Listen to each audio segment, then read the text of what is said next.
ഒരുപാട് നന്ദിയുണ്ട് മോനെ. അവർ ചാർലിയുടെ കയ്യിൽ പിടിച്ചു. എന്തിനാ ആൻറ്റി നന്ദിയൊക്കെ? നമ്മളെല്ലാവരും പരസ്പരം സഹായിക്കണമെന്നല്ലേ ബൈബിളിൽ പോലും പറഞ്ഞിരിക്കുന്നത്. അവന് പെട്ടെന്ന് രക്ഷപ്പെടാൻ ബ്ലഡ് വേണമെന്ന് പറഞ്ഞു. എൻ്റേത് മോൻ നെഗറ്റീവായിരുന്നത് കൊണ്ട് പുറത്തേക്കൊന്നും അന്വേഷിച്ചു പോവേണ്ടി വന്നില്ല. അതിൽ ആൻറ്റി നന്ദിയൊന്നും പറയണ്ട. അവൻ ചെറുതായി പുഞ്ചിരിച്ചുകൊണ്ട് അവരോട് പറഞ്ഞു. എങ്കിൽ പിന്നെ ഞാൻ ഇറങ്ങട്ടെ. എന്തെങ്കിലും ആവശ്യമുണ്ടെങ്കിൽ എന്നെ വിളിച്ചാൽ മതി. രാവിലെ ഇറങ്ങിയതാ വീട്ടിൽ നിന്ന്. ഇനിയും തിരികെ ചെന്നില്ലെങ്കിൽ അവർ പേടിക്കും.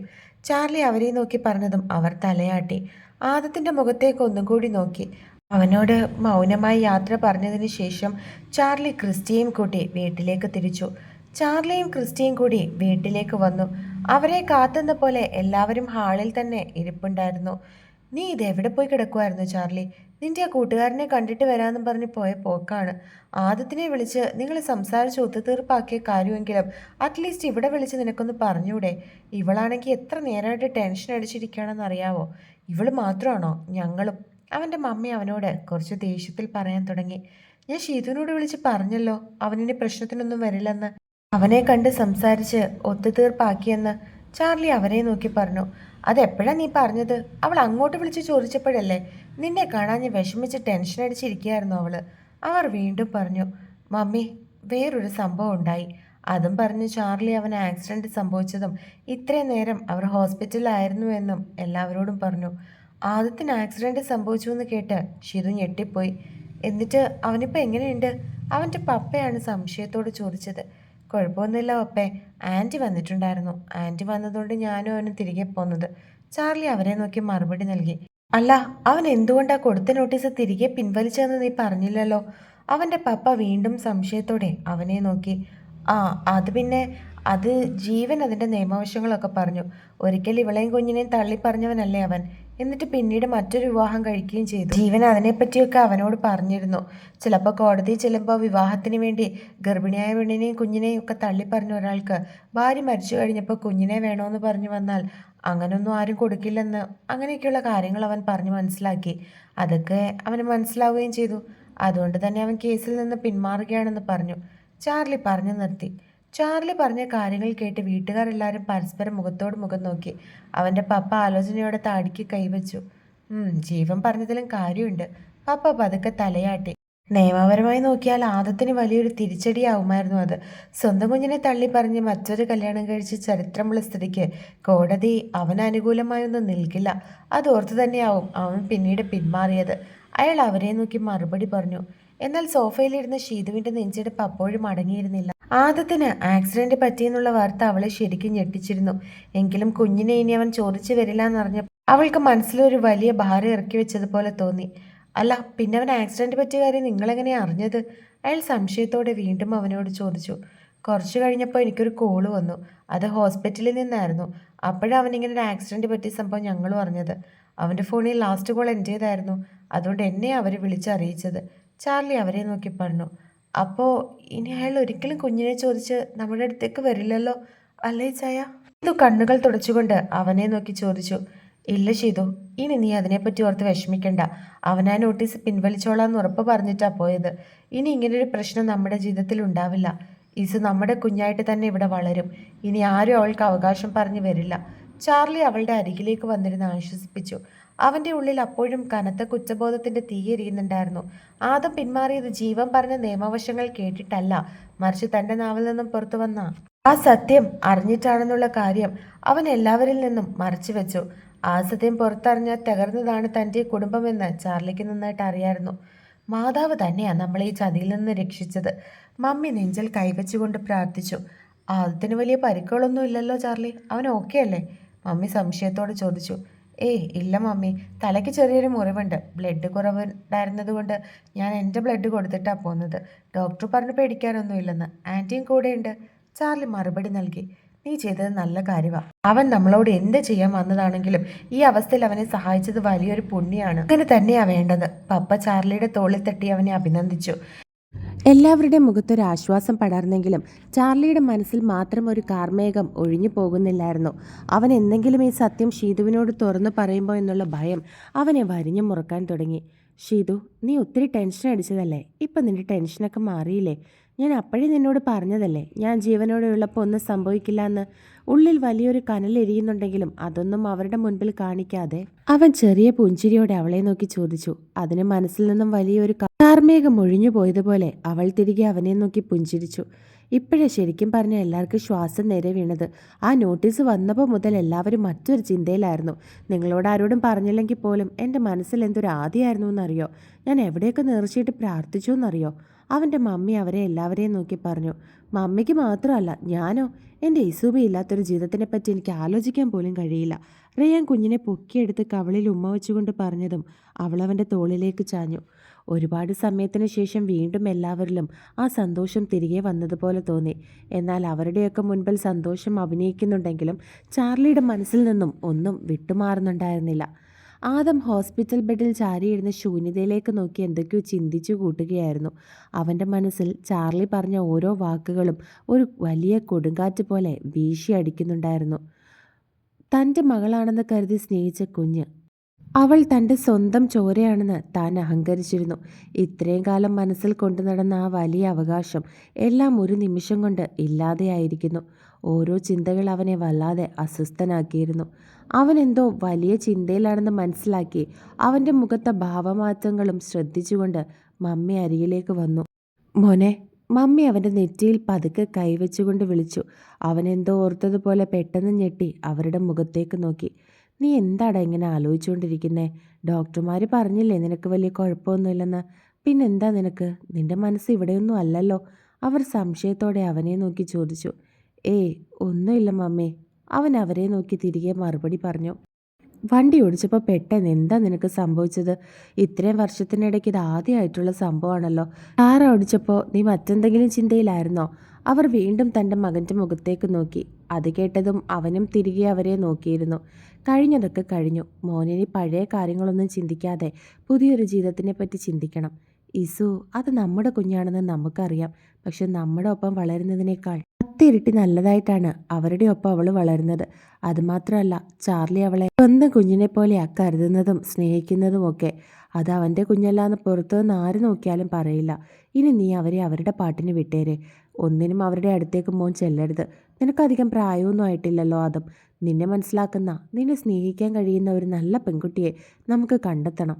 എന്നിട്ട് നീ അവളോട് സന്തോഷമായിട്ട് ജീവിക്കണം. അവർ ഓരോന്നും പറഞ്ഞ് അവരെ മനസ്സിലാക്കാൻ തുടങ്ങി. അല്ലെങ്കിലും ഇനി എനിക്ക് അവകാശം പറഞ്ഞു പോകാൻ അവിടെ ഒന്നുമില്ല മമ്മി. മമ്മി പറഞ്ഞില്ലേ അവൾ അവൻ്റെ കുഞ്ഞല്ലെന്ന് പുറത്തുനിന്ന് ആര് കണ്ടാലും പറയില്ല എന്ന്. അവൻ്റെ കുഞ്ഞിനെയല്ലേ മമ്മി അവൻ അത്രത്തോളം സ്നേഹിക്കാൻ കഴിയുള്ളൂ.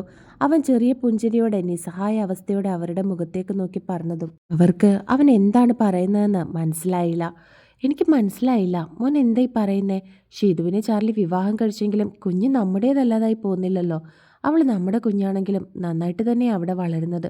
ഇനി ഒന്നിനും അവരുടെ അടുത്തേക്ക് മോൻ പോവണ്ട. അവർ സന്തോഷത്തോടെ സമാധാനത്തോടെയും ജീവിച്ചോട്ടെ. എന്തെങ്കിലും വളരുമ്പോൾ അവൾക്ക് അവളുടെ സ്വന്തം അപ്പനെ കാണണമെന്ന് തോന്നുമ്പോൾ ആ കുഞ്ഞായിട്ട് തിരികെ വരുമെങ്കിൽ മാത്രം നീ അതിനെ സ്വീകരിച്ചാൽ മതി. ആ അമ്മ വീണ്ടും അവൻ ഓരോന്നും പറഞ്ഞ് മനസ്സിലാക്കി കൊടുത്തു.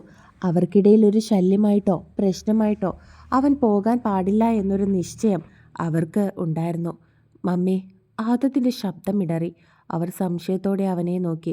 അവളൊക്കെ ഇത്രയും കാലം കരുതി വെച്ചിരുന്നതൊന്നും സത്യമല്ലായിരുന്നു മമ്മി. അവൾ ഷീതുവിൻ്റെ വയറ്റിലുണ്ടായ ആ കുഞ്ഞ് അത് എൻ്റെ ചോരയല്ല.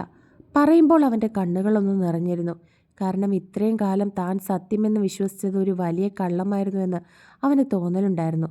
എന്താണ് നീ പറയുന്നേ? ഒരു വിശ്വാസം വരാത്ത രീതിയിൽ അവനെ നോക്കി ചോദിച്ചു. ഞാൻ പറയുന്നത് സത്യം മമ്മി. അതും പറഞ്ഞ് ആദം ഇന്ന് നടന്ന സംഭവങ്ങളും അതിന് പുറകിലുണ്ടായ കാര്യങ്ങളുമൊക്കെ അവരോട് തുറന്നു പറഞ്ഞു. എല്ലാം കേട്ട് നെഞ്ചിൽ കൈവച്ചിരിക്കാൻ മാത്രമേ അവർക്ക് കഴിഞ്ഞുള്ളൂ. ഇത്രയും നാളും എൻ്റെ മകളാണെന്ന് കരുതി ഞാൻ അവകാശവുമായി ചെന്ന ആ കുഞ്ഞ് അതെൻ്റേതല്ല മമ്മി. ആദം വീണ്ടും പറഞ്ഞു. ആദത്തിൻ്റെ നാവിൽ നിന്നും ആ സത്യങ്ങൾ ഓരോന്നായി കേട്ടപ്പോൾ അവൻ്റെ മമ്മി ഒരു വാക്കുപോലും മിണ്ടാനാവാതെ തരിച്ചിരുന്നു പോയി. അവിടെ നിന്നും റൂമിലേക്ക് ചെന്ന ഷീതു എന്തോ വലിയൊരു ആലോചനയോടുകൂടി കട്ടിലിരിക്കുകയായിരുന്നു. ചാർലി അവിടേക്ക് ചെന്നപ്പോൾ എന്തോ ആലോചിച്ചുകൊണ്ടിരിക്കുന്ന അവളെയാണ് കണ്ടത്. ഷീതു അവനവളുടെ തോളിൽ കൈവച്ചുകൊണ്ട് വിളിച്ചു. ഇച്ചായ, എനിക്ക് ഇപ്പോഴാ ശ്വാസം നേരെ വീണത്. ഞാൻ എന്തുമാത്രം ഇന്ന് ടെൻഷൻ അടിച്ചെന്ന് ഇച്ചായനറിയോ? കണ്ണുകളൊക്കെ നിറച്ച് അവൻ്റെ മുഖത്തേക്ക് നോക്കി അവൾ പറഞ്ഞു. ഞാൻ കരുതിയത് അയാൾ നമ്മുടെ കുഞ്ഞിനെ കൊണ്ടുപോകുന്ന ആഴ്ചയിലോ മറ്റോ അയാളുടെ അടുത്തേക്ക് കുഞ്ഞിനെ വിടണമെന്ന്. അങ്ങനെയൊക്കെ കോടതി വിധിച്ചാൽ ഞാൻ എന്ത് ചെയ്യായിരുന്നു ഇച്ചായ? അവളുടെ മനസ്സിലുണ്ടായിരുന്ന വിഷമങ്ങളും ടെൻഷനും എല്ലാം പറഞ്ഞുകൊണ്ട് അവൻ്റെ നെഞ്ചിലേക്ക് ചാഞ്ഞു. ഷീതു, ഞാൻ നിന്നോട് പറഞ്ഞിരുന്നതല്ലേ, നീ എന്തിനാ ഇങ്ങനെ കാടുകയറി ചിന്തിക്കുന്നത്? എനിക്ക് ജീവനുണ്ടെങ്കിൽ നിന്നെയും കുഞ്ഞിനെയും ഞാൻ ആർക്കും വിട്ടുകൊടുക്കില്ല എന്ന് നിനക്ക് ഞാൻ ഉറപ്പ് തന്നിട്ടുള്ള കാര്യമല്ലേടി. അത് പാലിക്കാൻ വേണ്ടി ഞാൻ എന്തും ചെയ്യും, എന്തും. ആദം ഇനി ഒരിക്കലും നമുക്കിടയിലേക്ക് വരില്ല. അവനെ ഞാൻ കാര്യങ്ങളൊക്കെ പറഞ്ഞ് മനസ്സിലാക്കിയിട്ടുണ്ട്. ഇനി നീ അതിനെക്കുറിച്ച് ഓർത്ത് ടെൻഷൻ അടിക്കണ്ട. ചാർലി എന്തോ ആലോചനയോടുകൂടി അവളെ ചേർത്ത് പിടിച്ചുകൊണ്ട് പറഞ്ഞു. ഇച്ചായ, എനിക്കൊന്ന് കാണണമെന്നുണ്ടായിരുന്നു. മമ്മിയൊക്കെ നല്ല സങ്കടത്തിലായിരിക്കും അല്ലേ? അവൾ സംശയത്തോടെ അവൻ്റെ മുഖത്തേക്ക് നോക്കി. എനിക്ക് സത്യത്തിൽ അവൻ്റെ ആ ആക്സിഡൻറ്റിൻ്റെ കാര്യം എങ്ങനെ ആൻറ്റിയോട് വിളിച്ച് പറയണമെന്ന് അറിയില്ലായിരുന്നു. മകനെ കൂടി നഷ്ടപ്പെട്ട് കഴിഞ്ഞാൽ അവർ പിന്നെ ജീവനോടെ ഉണ്ടാവില്ല. ചാർലി പറഞ്ഞതും അവളും അത് ശരിയാണെന്നുള്ള അർത്ഥത്തിൽ തലയാട്ടി. ഇച്ചായ, എന്നെ ഒന്ന് ഹോസ്പിറ്റലിലേക്ക് കൊണ്ടുപോവോ? എനിക്കൊന്ന് കാണണമെന്നുണ്ടായിരുന്നു. പക്ഷെ ഞാൻ ചെന്ന് കണ്ടാൽ പിന്നെ അത് മറ്റൊരു പ്രശ്നത്തിന് ഇടയാക്കുമെന്ന് എനിക്ക് നല്ല പേടിയുണ്ട്. അങ്ങനെയാണെങ്കിൽ ഒന്നും വേണ്ട. ഉള്ളിലെ ഭയത്തിനെ പറ്റി അവൾ അവൻ്റെ മുഖത്തേക്ക് നോക്കി പറഞ്ഞു. നീ അങ്ങനെയൊന്നും പേടിക്കണ്ട, ഇനി പ്രശ്നമൊന്നും ഉണ്ടാവില്ല. ഞാൻ നാളെ കൊണ്ടുപോകാം. ചാർലി പറഞ്ഞതും അവൾ തലയാട്ടി. ആ ദിവസം അങ്ങനെ തന്നെ കടന്നുപോയി. അവൾക്ക് ആദത്തിനെ കാണണമെന്ന് നേരത്തെ തന്നെ പറഞ്ഞതുകൊണ്ട് അവനെ കാണിക്കാൻ കൊണ്ടുപോകുകയായിരുന്നു ചാർലി. കുഞ്ഞിനെ കൊണ്ട് പോകാമെന്ന് ഷീതു പറഞ്ഞെങ്കിലും ചാർലി സമ്മതിച്ചില്ല. അങ്ങനെ അവർ നേരെ ഹോസ്പിറ്റലിലേക്ക് എത്തി. ചാർലിയും ഷീതുവും അവൻ്റെ മുറിയുടെ വാതിൽക്കൽ എത്തിയതും അത് ലോക്ക് ചെയ്തിരിക്കുകയായിരുന്നു. ചാർലി 2-3 തവണ വാതിലിൽ മുട്ടി. അപ്പോഴാണ് അവൻ്റെ മമ്മി വന്ന് കതക് തുറന്നത്. അവളെ കണ്ട അവർ ആദ്യം ഒന്ന് ഞെട്ടിപ്പോയെങ്കിലും പിന്നീട് അവളെ നോക്കി പുഞ്ചിരിച്ചു. അവൾ തിരികെ അവർക്കും ഒരു പുഞ്ചിരി നൽകി. വാ മോളെ. അവർ സ്നേഹത്തോടെ തന്നെ അവളെ അകത്തേക്ക് ക്ഷണിച്ചു. അവൾ അകത്തേക്ക് കയറി. ബാൻഡേജും പ്ലാസ്റ്ററും ഒക്കെ ചുറ്റി കട്ടിലിൽ കിടക്കുകയാണ് ആദം. ശരീരത്തിൻ്റെ വയ്യായികയേക്കാൾ അവൻ്റെ മുഖത്തിന് എന്തോ സങ്കടമുള്ളതുപോലെ അവൾക്ക് തോന്നി. ഇപ്പോൾ എങ്ങനെയുണ്ട്? അവൾ അവനെ നോക്കി ചോദിച്ചു. വേദനയുണ്ട്, എങ്കിലും കുഴപ്പമില്ല. മരിച്ചു പോകുന്ന കരുതിയത്. അതുപോലെ കാറൊക്കെ തകർന്നു പോയിരുന്നു. പക്ഷെ ദൈവത്തിന് ഇപ്പോഴേ എന്നെ വിളിക്കാൻ താല്പര്യമില്ലാത്തതുപോലെ. ചെറിയ പുഞ്ചിരിയോടെ അവളെ നോക്കി അവൻ മറുപടി പറഞ്ഞു. അവൾ ഒന്നും തന്നെ മിണ്ടിയില്ല. അവൾക്ക് പിന്നെ അവനോട് എന്ത് ചോദിക്കണമെന്ന് അറിയില്ലായിരുന്നു. അതുകൊണ്ട് തന്നെ കുറേ നേരം അവർക്ക് എല്ലാവർക്കും ഇടയിൽ നിശബ്ദത അങ്ങനെ തന്നെ കിടന്നു. കുഞ്ഞിനെ കൊണ്ടുവരാഞ്ഞ എന്താ? അവൻ്റെ മമ്മിയാണത് ചോദിച്ചത് കേട്ട് എല്ലാവരും അവരുടെ മുഖത്തേക്ക് നോക്കി. അത് വേണ്ടെന്ന് കരുതി. എല്ലാവരും ഉള്ളതുകൊണ്ട് അവളെ അവിടെ ആക്കിയിട്ട് വന്നതാ. പോകുന്ന വഴി ഞങ്ങൾക്ക് ഷോപ്പിലൊക്കെ ഒന്ന് കയറണമായിരുന്നു. ചാർലിയാണ് അവർക്ക് മറുപടി നൽകിയത്. വീണ്ടും അവർക്കിടയിൽ നിശബ്ദതയായി. കാരണം അവർക്കെല്ലാവർക്കും പരസ്പരം എന്ത് തന്നെ ചോദിക്കണമെന്ന് പറയണമെന്നോ അറിയാത്ത അവസ്ഥയായിരുന്നു. അവിടുത്തെ ആ വല്ലാത്ത നിശബ്ദത കാരണം ഷീതുവിന് അവിടെ കൂടുതൽ നേരം നിൽക്കാൻ തോന്നിയില്ല. അവൾ പോകാമെന്നുള്ള അർത്ഥത്തോടെ ചാർലിയുടെ മുഖത്തേക്ക് നോക്കി. എങ്കിൽ പിന്നെ ഞങ്ങൾ അങ്ങോട്ട് ഇറങ്ങട്ടെ. ചാർലി പറയുന്നത് കേട്ട് ആദവും അവൻ്റെ അമ്മയും തലയാട്ടി. ശരി ആൻറ്റി, അവൾ അവരുടെ കയ്യിൽ പിടിച്ചുകൊണ്ട് പറഞ്ഞു. ശേഷം ആദത്തിൻ്റെ മുഖത്തേക്ക് നോക്കി. അവനോട് മൗനമായിട്ട് യാത്ര പറഞ്ഞതിന് ശേഷം അവരവിടെ നിന്നും ഇറങ്ങാൻ തുടങ്ങി. മോളെ. ആദത്തിൻ്റെ മമ്മി വിളിച്ചതും അവളൊന്നു നിന്നു. ഞങ്ങൾക്ക് ഒന്നും അറിയില്ലായിരുന്നു. മോളെൻ്റെ മോനോട് ക്ഷമിക്കണം. അവർ അവളുടെ മുൻപിൽ കൈകൂപ്പി. അങ്ങനെ പറയുന്നത് കേട്ട് അവൾ സംശയത്തോടെ അവരുടെ മുഖത്തേക്ക് നോക്കി. അത് കേട്ട് ആദവും ചാർലിയും പരസ്പരം നോക്കി. നിന്റെ വയറ്റിലുള്ളത് എൻ്റെ മോൻ്റെ ചോരയാണെന്നാണ് ഞങ്ങൾ ഇത്രയും നാളും കരുതിയത്. അവളെ പ്രസവിച്ചപ്പോഴും കുഞ്ഞിനെ കാണുമ്പോഴും എൻ്റെ മകനും ഞാനും ഒക്കെ വെച്ചിരുന്നത് അവൻ്റെ കുഞ്ഞായിരിക്കുമെന്നാണ്. അതിനിടയിൽ ഇങ്ങനെയൊക്കെ സംഭവങ്ങൾ ഉണ്ടായെന്ന് ഞങ്ങൾ അറിഞ്ഞില്ല. ഇത്രയും നാളും അത് തെറ്റിദ്ധരിച്ചാണ് എൻ്റെ മകൻ ജീവിച്ചത്. ഇനി ഒരിക്കലും ആ കുഞ്ഞിന് അവകാശവുമായിട്ട് അവൻ വരില്ല.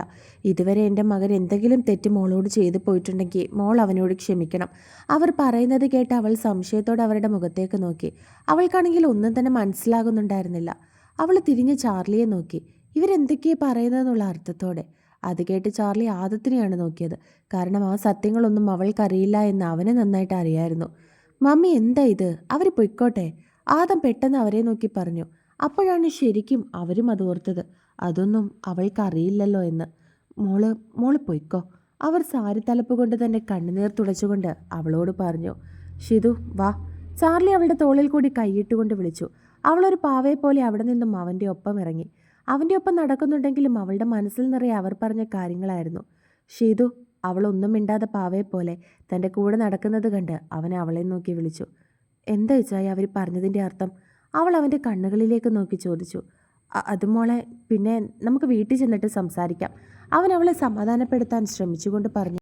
ഇല്ല, എനിക്കറിയണം. അതെന്താണെന്ന് അറിയാതെ ഒരടി ഞാനിവിടെ നിന്നും അനങ്ങില്ല. ആൻറ്റി എന്താ അങ്ങനെയൊക്കെ പറഞ്ഞത്? കുഞ്ഞ് അയാളുടെ അല്ലാത്തതുപോലെ. അവളുടെ മുഖത്ത് ദേഷ്യം വന്നു. നിശ്ചയത്തോടെ അവൾ അവൻ്റെ മുഖത്തേക്ക് നോക്കി ചോദിച്ചു, ഷീതു എനിക്ക് ദേഷ്യം വരുന്നുണ്ട്. വീട്ടിൽ ചെന്നിട്ട് പറയാമെന്ന് ഞാൻ പറഞ്ഞില്ലേ? അവനും അതേ ദേഷ്യത്തോടെ തന്നെ അവളെ നോക്കി പറഞ്ഞു.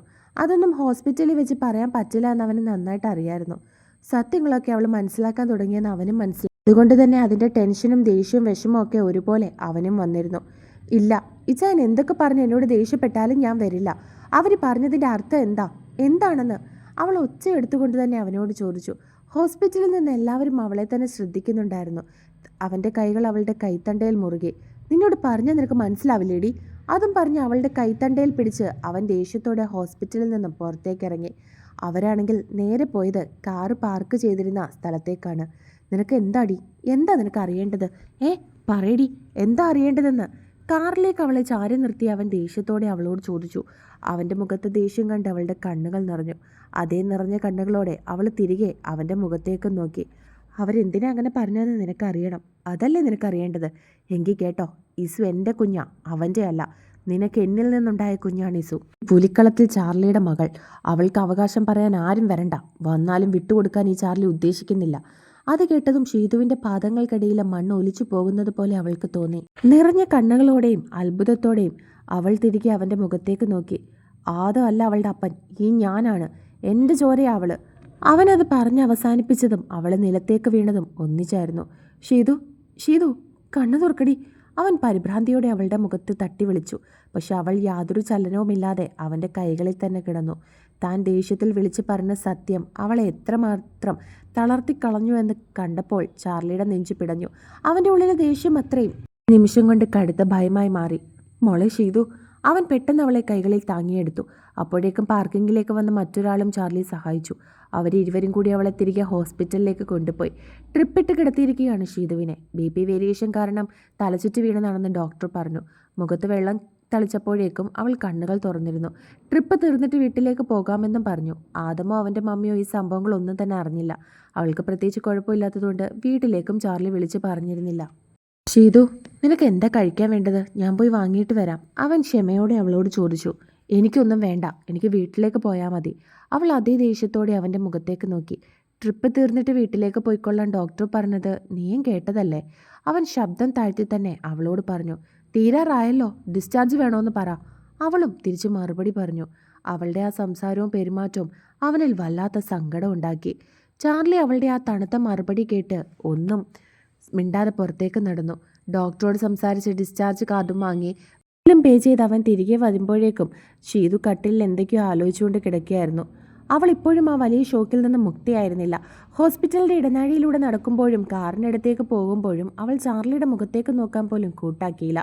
അവളുടെ മനസ്സിൽ ചാർലി ദേഷ്യത്തോടെ വിളിച്ചു പറഞ്ഞ വാക്കുകൾ മാത്രം വലിയ ഇടിമുഴക്കം പോലെ ആവർത്തിച്ചുകൊണ്ടേയിരുന്നു. കാറിലിരുന്ന് അവളുടെ ഉള്ളം വെന്തുരുകയായിരുന്നു. വീട്ടിലെത്തിയതും കാർ നിർത്തിയ പാടെ ഷീതു ഡോറ് തുറന്ന് അകത്തേക്ക് ഓടിക്കയറി. ഹാളിൽ അപ്പനും ക്രിസ്റ്റിയും റയാനും മമ്മിയും എല്ലാം എപ്പോഴത്തെയും പോലെ ഇരിപ്പുണ്ടായിരുന്നു. അവൾ അകത്തേക്ക് ചെന്നതും കുഞ്ഞവളുടെ അടുത്തേക്ക് ഓടിച്ചെന്നു.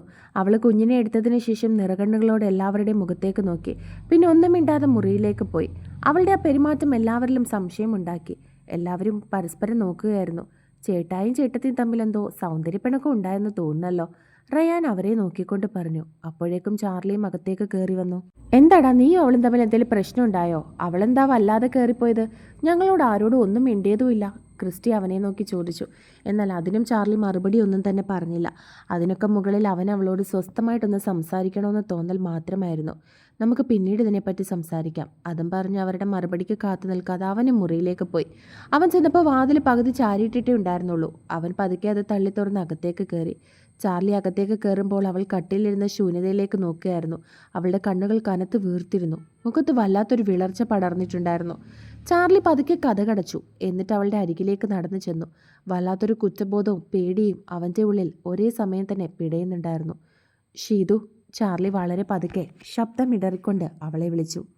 അവൻ്റെ ശബ്ദം കേട്ടതും ഷീതു പെട്ടെന്ന് ഞെട്ടി അവനെ നോക്കി.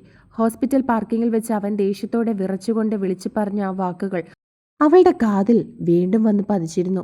ഇസു എൻ്റെ കുഞ്ഞാ, ആദവല്ല അവളുടെ അപ്പൻ, ഈ ഞാനാണ്. എൻ്റെ ചോരയാ അവള്. വീണ്ടും വീണ്ടും അതവളുടെ കാതിൽ അലയടിച്ച് കേട്ടുകൊണ്ടേയിരുന്നു. അവിടെ വെച്ച് ഇച്ചായൻ പറഞ്ഞതിൻ്റെ അർത്ഥം എന്താ? എനിക്ക് ആ കാര്യത്തിനൊരു വ്യക്തത വേണം. എൻ്റെ ശരീരം മുഴുവൻ തളർന്നു പോകുന്നത് പോലെ തോന്നുക എനിക്ക്. അയാളെ പറ്റിക്കാൻ വേണ്ടി ഇച്ചായൻ കള്ളം പറഞ്ഞതല്ലേ അതൊക്കെ?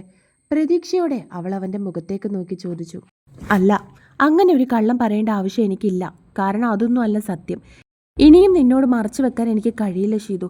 ഇത്രയും കാലം നിന്നോട് ഇതൊന്നും തുറന്നു പറയാൻ പറ്റാതെ മനസ്സ് വെന്തുരുകയായിരുന്നു. നീ എന്നെ വെറുത്തു പോകുമോ എന്നുള്ള ഒറ്റ കാരണം കൊണ്ടാണ് ഞാൻ ഇതൊന്നും നിന്നോട് തുറന്നു പറയാഞ്ഞത്. ഇതൊക്കെ അറിഞ്ഞു കഴിഞ്ഞാൽ നീ പിന്നെ എന്നെ കാണുന്നത് ആ ഒരു കണ്ണിൽ കൂടിയാണെന്ന് എനിക്ക് നന്നായിട്ടറിയാം. അവനും സങ്കടത്തോടെ തിരികെ പറഞ്ഞു. അത് കേട്ടതും അവൾ സംശയത്തോടെ അവൻ്റെ മുഖത്തേക്ക് നോക്കി. അവൻ പറയുന്നതൊന്നും വിശ്വസിക്കാൻ കഴിയാതെ ഷീതു ശ്വാസം അടക്കി പിടിച്ച് അവനെ തന്നെ നോക്കി നിന്നു. അവളുടെ ഉള്ളിൽ ഭയവും ആകാംക്ഷയും ഒരേ സമയം വരിഞ്ഞു മുറുക്കുന്നുണ്ടായിരുന്നു. ചാർലി നടന്ന സംഭവങ്ങൾ മുഴുവൻ അവളോട് പറഞ്ഞു. എല്ലാം കേട്ട് ഞെട്ടി നിൽക്കുകയായിരുന്നു അവൾ. ചാർലി അവളോട് അങ്ങനെ പെരുമാറിയെന്നും അങ്ങനെയൊക്കെ ചെയ്തുവെന്നും അവൾക്ക് വിശ്വസിക്കാൻ പോലും കഴിഞ്ഞിരുന്നില്ല. കാരണം ഇത് കഴിഞ്ഞ് താൻ ഇവിടേക്ക് വന്ന ഇത്രയും വർഷം തൻ്റെ സമ്മതമില്ലാതെ തൻ്റെ ശരീരത്തിലൊന്ന് തൊടുക പോലും ചെയ്യാത്ത മനുഷ്യനാണ്. നോട്ടം കൊണ്ട് പോലും മറ്റൊരു രീതിയിൽ കാണാത്തവൻ. ഒരേ മുറിയിൽ കഴിഞ്ഞിട്ടും എന്തൊക്കെ ചെയ്യാമായിരുന്നിട്ടും ഒന്നും തന്നെ ഇന്ന് വരെ അവൻ ചെയ്യുകയോ പെരുമാറുകയോ ചെയ്തിട്ടില്ല. അവന് അവളോട് അങ്ങനെയൊക്കെ ചെയ്തുവെന്ന് അവൾക്ക് വിശ്വസിക്കാൻ കഴിഞ്ഞിരുന്നില്ല. അവൻ ഷീതുവിൻ്റെ മുഖത്തേക്ക് നോക്കി. അവളുടെ കൺകോണുകളിൽ നിന്നും കണ്ണുനീർ ഒലിച്ചിറങ്ങിക്കൊണ്ടിരുന്നു.